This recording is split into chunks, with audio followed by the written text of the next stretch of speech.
navideños que seguramente se escucha el aullido de algún lobo en alguna montaña de España, qué mejor protagonista para una aventura que este animal mítico, que este animal que se está asomando quizá más de la cuenta a los periódicos, que trae de cabeza a los pastores y que tiene incluso ya sus favoritos y sus detractores.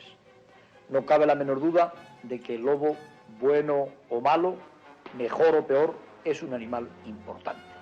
Es un animal con cuyas fábulas nos han llenado los oídos desde que éramos niños. Es un animal que a mí me gustaría que en esta aventura representara fielmente y objetivamente su papel. El único papel que puede representar. El del lobo a secas. Un carnívoro salvaje, un predador comunitario que vive todavía en las montañas españolas. Y esta es la primera pregunta que naturalmente nos hacemos y que nos gustaría contestarnos. ¿Por qué hay lobos todavía en España cuando en Inglaterra, en Francia y en otras naciones han desaparecido? Porque España es hermosa. Porque España tiene parajes inéditos, tiene parajes agrestes, tiene parajes donde no solamente queda el lobo, sino también las águilas reales, los osos y otros animales de los que conocieron nuestros antepasados. España tiene puertos de montaña muy cerca de los pueblecitos recogidos entre sus arboledas, con sus chopos valientes y perpendiculares que oyen cada invierno el aullido del lobo y en cuyos fuegos, en esos fuegos de pueblo, de verdad, se narran cada invierno las hazañas tremendas de los lobos españoles.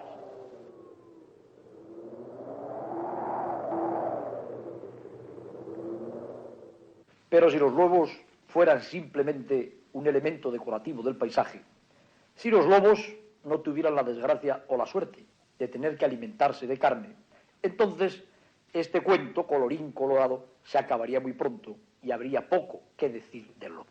Pero es que en esos mismos puertos de montaña donde quedan los últimos lobos españoles, en esas mismas regiones donde crece el castaño y el haya, y donde se escucha en el mes de marzo y abril el canto seco del urogallo, es justamente a la región donde van las famosas ganaderías trashumantes españolas.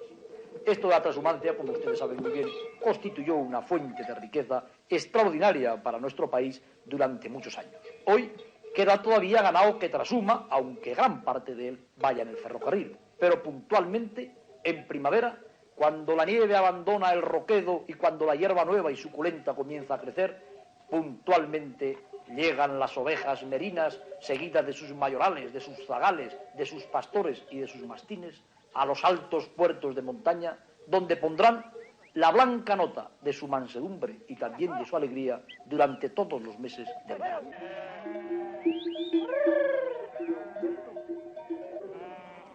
Sus llamadas, mezcladas con el balar de las ovejas, pone toda una nota ancestral, una nota histórica en el canto de estas soledades de la montaña.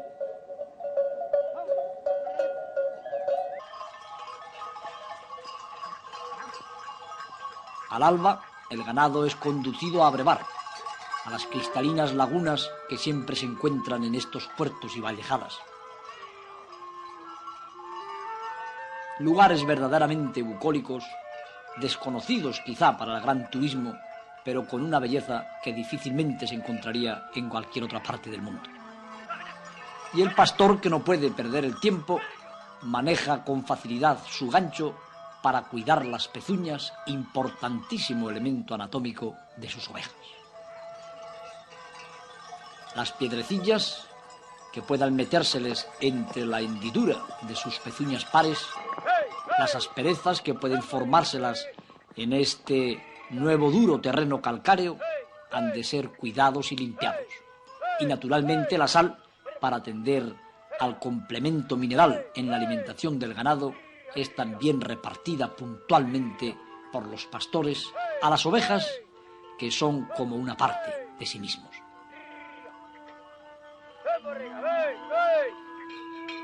Y cuando van a cambiar de lugar, el buen cencerro se sujeta firmemente del cuello y del testud del morueco.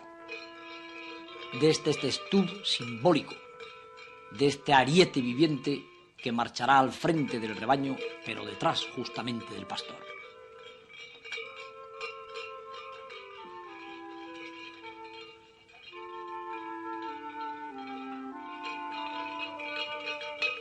Y el mastín, naturalmente, llevará la carlanca de hierro para cuando tenga que defenderse del enemigo ancestral, del lobo, del protagonista, precisamente, de nuestra aventura.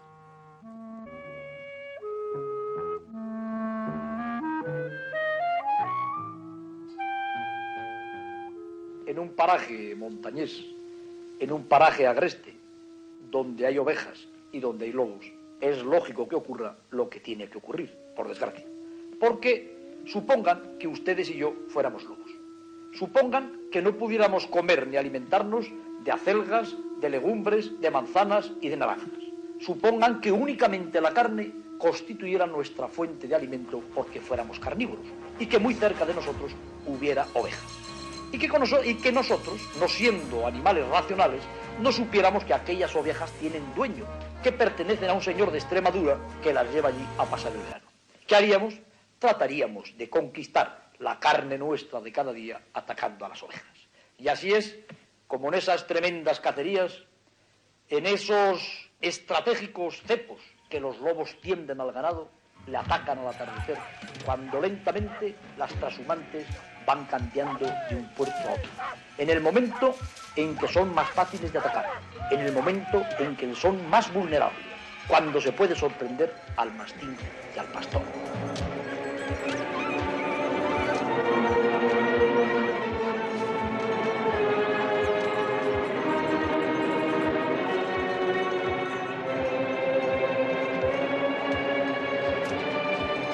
Porque los lobos matan, terrible palabra esta de matan, cuando no somos nosotros los que matamos para comer, matan su ganado. Por consiguiente, si nosotros preguntáramos a un mayoral del ganado trashumante, a un hombre con experiencia de lobos y de ovejas, lo que opina de los lobos, seguramente los lobos nos saldrían muy bien parados. Y ahora es justamente cuando yo me atrevo a decirles, después de todo lo que hemos visto y lo que hemos oído, que no creo que el lobo sea un animal cruel, que no creo que el lobo sea un animal traidor. Y como no creo estas cosas, debo empezar por contarles algo. Cuando yo era muy niño, tendría 11 o 12 años, asistí a una batida a los lobos. Llevaba unos prismáticos que ya por aquel entonces me gustaba usar para ver de cerca a las criaturas salvajes. A mí me habían dicho mis paisanos, siempre mis paisanos que naturalmente padecían también el azote de los lobos, que los lobos no solamente eran crueles, no solamente eran carniceros, no solamente mataban más de lo que necesitaban para comer, sino que llevaban escrita en la cara la maldad. Eran criaturas demoníacas, eran enemigas del hombre. En sus belfos espumosos, en su mirada aviesa y sanguinolenta, se podía ver el demonio que llevaban dentro. Los lobos, me decían, hay que perseguirles y acabar en ellos, como sea. Y aquella tarde, que estaba yo sentado frente a un otero, con un viejo cazador de la región, de pronto una masa gris a 200 metros que se recorta en el horizonte. Aquella masa gris era el lobo. Estaba como difuminado en el aguanieve del mes de diciembre. Me pareció ver por un momento todas aquellas cosas terribles que me habían contado del animal en su aspecto. Un animal sanguinolento, un animal cruel, un animal avieso. Me llevé despacio los prismáticos a los ojos y ¿saben ustedes lo que vi? Vi la faz que más me ha impresionado en mi vida por su nobleza, por su serenidad y por su inteligencia. Vi la faz del lobo y desde aquel momento, ya en mi infancia, llegué a la conclusión de que el lobo podía ser un competidor del hombre porque necesita carne para alimentarse.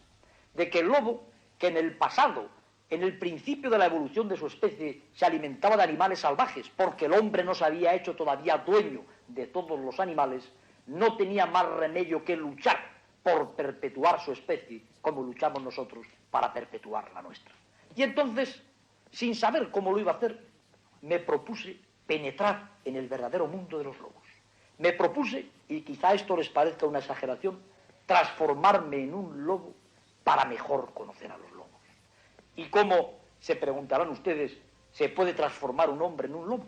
Sí, un hombre se puede transformar en un lobo o un lobo en un hombre, porque un conocido profesor alemán de comportamiento, de conducta animal, el profesor Konrad Lorenz, había descubierto, había patentado un experimento que él llamó imprinting y que podríamos nosotros traducir por troquelado o impregnación, como dicen los franceses, y que viene ni más ni menos a definir que si se coge un animal cuando es muy pequeño, se le da de comer, se juega con él y se le da protección, este animal considera a ese hombre exactamente igual que si fuera su propia madre y un miembro de su propia especie.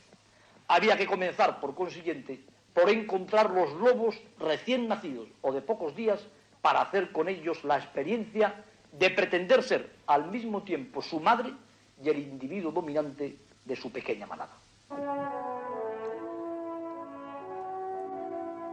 Para esta empresa pude contar con la colaboración de un buen amigo mío, Jesús Martín Fernández de Velasco, buen conocedor de los lobos, y en su compañía nos trasladamos a una de las zonas más agrestes de la provincia de Zamora.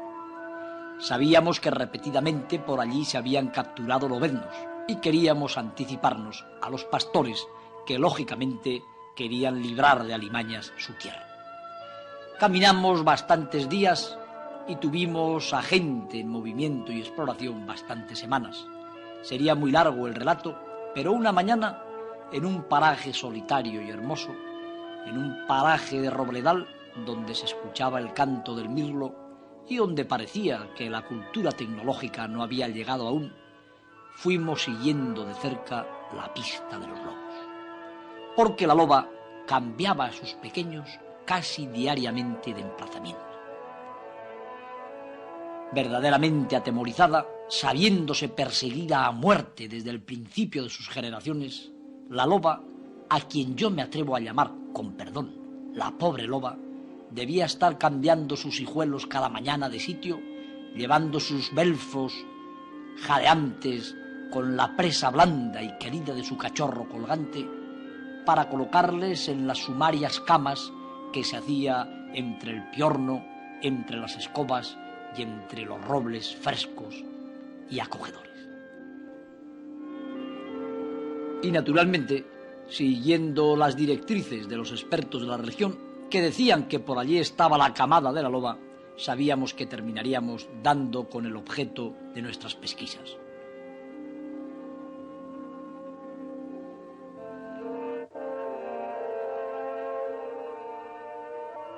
Y efectivamente, aquí tienen a los pequeños lobeznos, a 3 cachorros de algunas semanas ya, gordos y rollizos, que he de confesarles que para mí fueron como 3 joyas vivientes.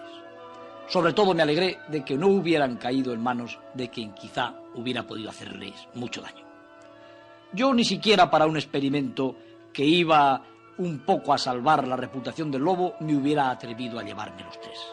Jamás me hubiera atrevido a dejar a aquella madre dolorida sin sus 3 pequeños y, procurando olvidarme de lo que podría pasarle, dejé a uno de los lobeznos en la paz de los campos de Zamora.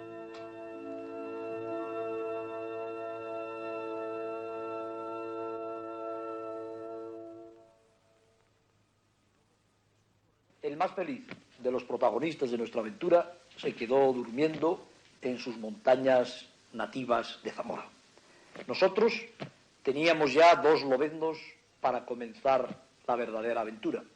Días más tarde rescatamos otros 3 cachorros más jóvenes de manos de unos alimañeros que les habían capturado. Con todos estos animales se podía ya reconstruir una pequeña manada de lobos. Se podía pretender entrar en ese mundo fantástico del psiquismo, del comportamiento, de la conducta, o como quieran llamarla, del lobo. Hoy por hoy hemos visto, y no lo vamos a negar, que el lobo es un tremendo competidor del hombre cuando tiene hambre. Creo también que en justicia el hombre debe defenderse de esa competencia que ha de librar con el lobo en algunas regiones de España. Pero lo que vamos a ver es cómo es el lobo por dentro, valga la palabra. ¿Cuál es el comportamiento del lobo? ¿Cuál es el lenguaje del lobo? ¿Cómo se comporta el lobo con sus semejantes? ¿Cuáles son las relaciones entre los padres, los hijos, entre el macho y entre la hembra? Ese mundo, que estoy seguro de que es un mundo desconocido, se nos va a revelar, creo yo, cuando podamos presentarles el trabajo ininterrumpido de 4 años de convivir prácticamente con una manada de lobos. Esto ha resultado todo quizá demasiado movido. Ha habido demasiados lobos, demasiadas actitudes, han pasado demasiadas cosas en poco tiempo como para que ni siquiera el más experto estudioso de las señales, de los movimientos, de las actitudes del rostro de un lobo hubiera podido saber lo que querían decir y lo que pasaba entre nosotros. Cuando se quiere hacer un estudio de comportamiento animal, mejor que la imagen quizá excesivamente rápida que se escapa del cine es la fotografía fija. Por eso me voy a permitir romper un poco el ritmo dinámico que suelen tener estas aventuras nuestras para que saltemos de la aventura rápida y trepidante a esa otra aventura que para mí es mucho mayor, que es la aventura del laboratorio, que es la aventura de cómo los hombres estudian el comportamiento de los animales, estudiando cada rasgo, cada fase de una película descompuesta en fotografías fijas, inmóviles. Jugar con un manso lobato de 5 meses, entretenerse con él, en compañía también de los perros, es una cosa que no tiene nada de particular y que yo creo que harían hasta los que temen o incluso hasta los pocos que odian a los lobos. Pero ya es harina de otro costal encerrarse en una parcela herméticamente separada del exterior con altas barras metálicas con 5 lobos de 4 años, con lobos adultos, con lobos en los que ha cristalizado totalmente la conducta propia de la especie y que seguramente, en esperanzas de las personas que solamente conocen a los lobos a través de las consejas populares, hubiera sido un peligro de muerte para cualquier persona.